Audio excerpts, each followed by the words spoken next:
This is your January reading and what to expect energetically and physically for the next 20 or so days.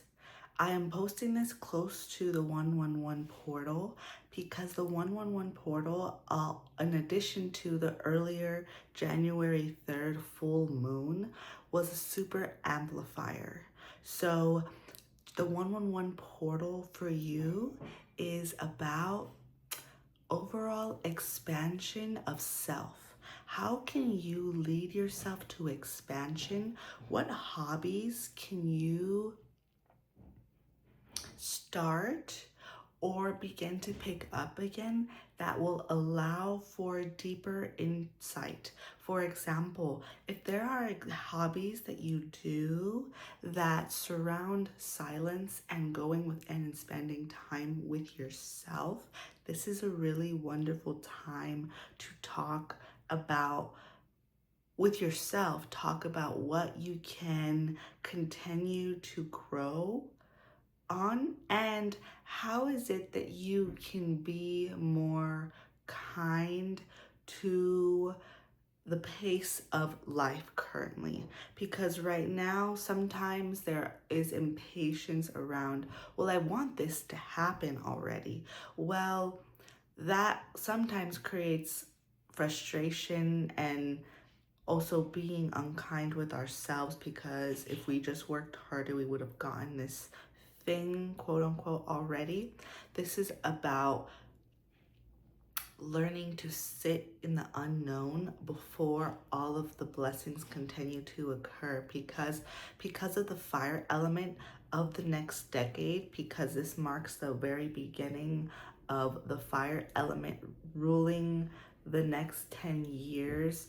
This is a lot about self-compassion and self-forgiveness, as well as being realistic about timelines and unexpectedly getting a blessing without feeling as if we have been waiting so long for it. For example, if you're working on something, continue to work on it and let go of the attachment and the desire to need instant validation, because when you are doing it from a place of your heart, from a place of your own passions and your desires, which is a lot about the fire horse year, this year 2026, this is when you unlock a different part of your ability and you let go of the egoic way of the mind that wants others to see the work that you're doing. Sometimes we can get attached to, well, I want somebody to acknowledge how hard I'm working. The most important person to acknowledge that is you. The most important person to validate yourself is you.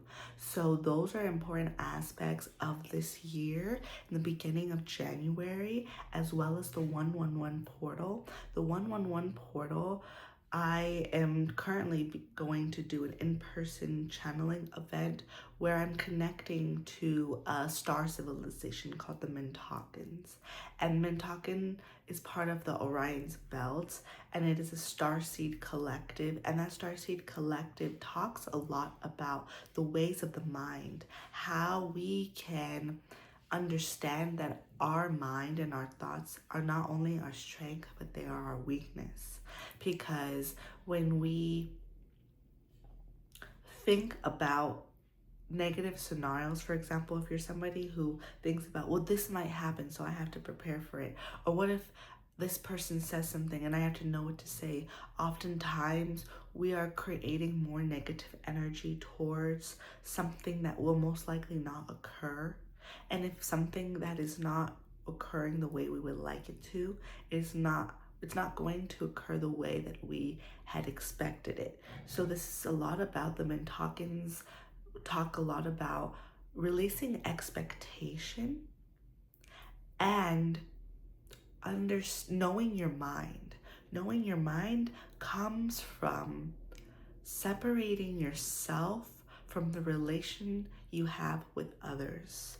And we are relational beings because we are humans, but sometimes we let others dictate the way we see ourselves. And that can be a challenge in itself because we are not letting ourselves inform us of who we are.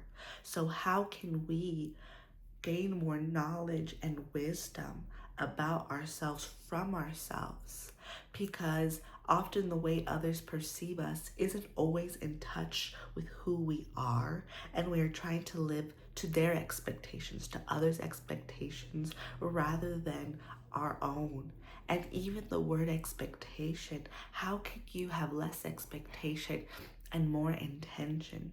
Replace expectation with intention, and you set your own self free. You set your relationships free. You have an intention for loving relationships. You have an intention for loyalty. You have an intention for honesty in your life. These are practices you can cultivate that go back to the egoic self, because the egoic self, when we do something, we want to get something out of it. That is just the way we operate, and we can learn to unlearn that.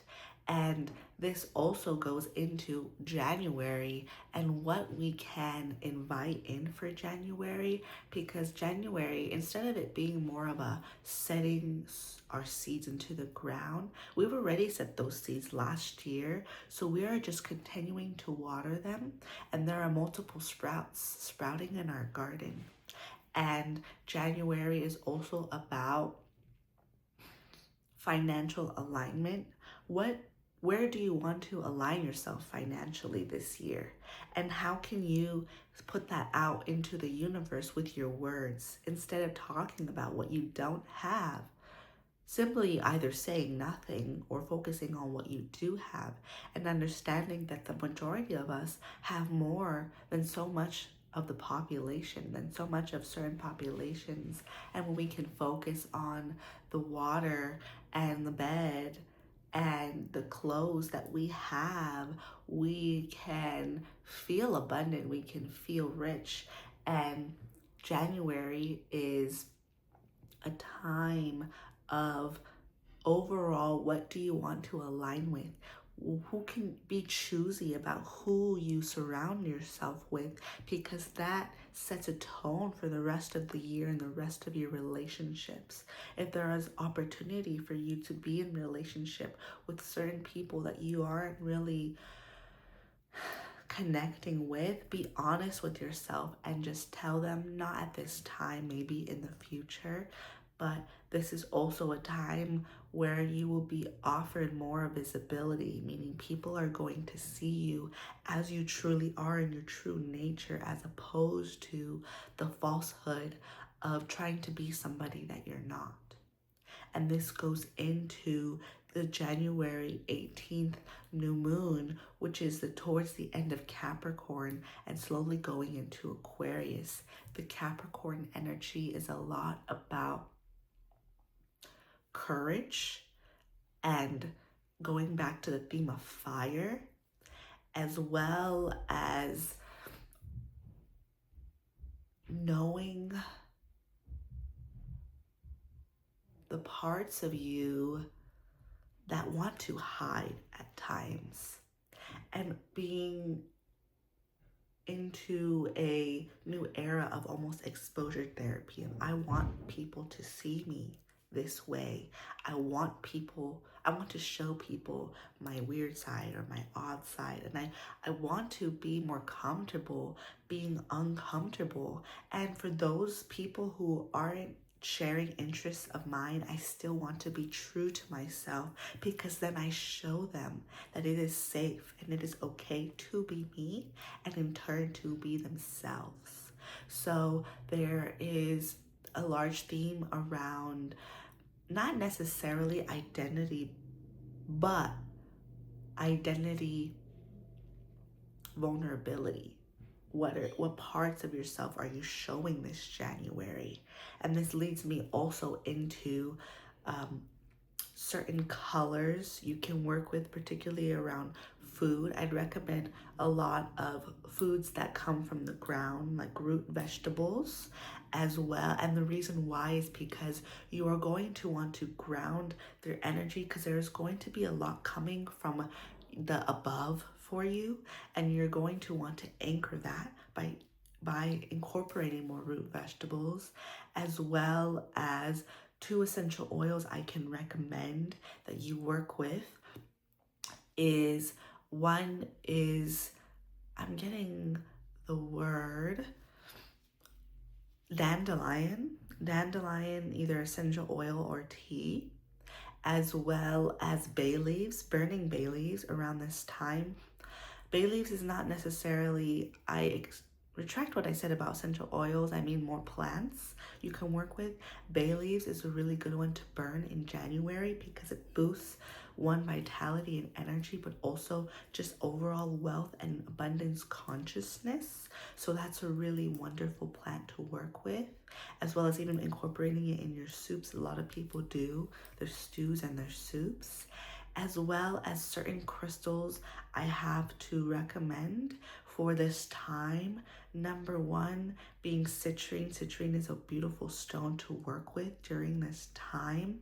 Citrine is a stone that will tell the universe and communicate with yourself you're ready for new opportunities, you're ready for new beginnings, and you're ready to further be comfortable with who you are. Seraphonite is the second stone I recommend. Seraphonite is a heart stone, and seraphonite is also a light-hearted stone, because you may have a tendency to take this month really seriously because you want to ground in all of your goals and your attainments that you want this year. Seraphonite is just going to bring out that joy, because you also want to balance the goal-oriented part of yourself with the part of yourself that's just, let me see what comes through this year for myself. I don't know, but there's so much pleasure and joy in not knowing. The third crystal I would recommend is working with the energy of the Andara. The Andara is a stone that is rare and not from this world. The Andara comes in a multitude of colors naturally. Primary location is Mount Shasta, and the Andara is a beautiful stone to work with when it comes to weeding out thoughts and certain patterns in consciousness that you want to leave behind, because a lot of the leaving behind of 2025 happened in November and December. So January is more so, how can I further be in this future and present moment? And the last thing I want to mention is making sure you're taking care of your energy flow, your fascia, whether that's doing energy work every day, rolling, stretching, trying to get any energy you may have in your body, because there's a lot coming through, making sure it has an outlet. And the last message I will mention for you all is knowing your worth. When I say knowing your worth, I will expand on what that means. Knowing your worth means knowing when to say yes and when to say no to certain opportunities, as well as knowing what you truly desire. The universe will first give you, say you want a certain car, and then the universe will first present you with the car that's somewhat like the car you really want, but not. And it is when you know your worth and you know what you're worthy of, you then say, I want the car that I set my mind on, or that I really feel I am worthy of. So I'm going to say no to this car. Then that communicates to the universe, okay, they're ready for the full blessing of what they truly actually want and are worthy of.